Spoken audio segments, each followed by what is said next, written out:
বিসমিল্লাহির রহমানির রহিম। আমরা আজকে মাল্টিমিটারের মাধ্যমে কিভাবে ওভারলোড চেক করতে হয় সেটা আমরা আজকে করে দেখাবো। ঠিক আছে, প্রথমে আমরা মাল্টিমিটারের রেজিস্ট্যান্স মুটি নিব। রেজিস্ট্যান্স মুটি নিয়ে আমরা দেখব যে কর্ড দুটো ঠিক আছে কিনা। হ্যাঁ, ওকে, ঠিক আছে, কর্ড ঠিক আছে।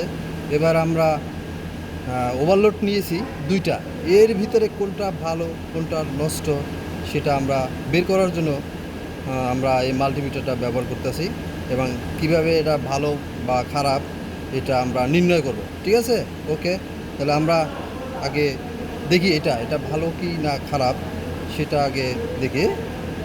আপনার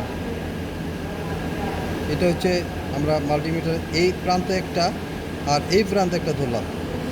ধরার পরে আমরা দেখছি না এটা ঠিক আছে, তাহলে এটা আমরা ফ্রিজের ক্ষেত্রে আমরা এটা ব্যবহার করতে পারবো। হ্যাঁ, এবার দেখি আমরা এটা কি ভালো না খারাপ আছে, এটা আবার ওইভাবে একইভাবে আমরা চেক করব। চেক করে দেখা যাচ্ছে এটার কোনো রেজিস্ট্যান্স দেখা যাচ্ছে না এবং রেজিস্ট্যান্স নেই। রেজিস্ট্যান্স না থাকার কারণে এটা আমরা ধরে নিতে পারি এটা আপনার নষ্ট। ঠিক আছে, এই বলে আমরা এখানে শেষ করলাম।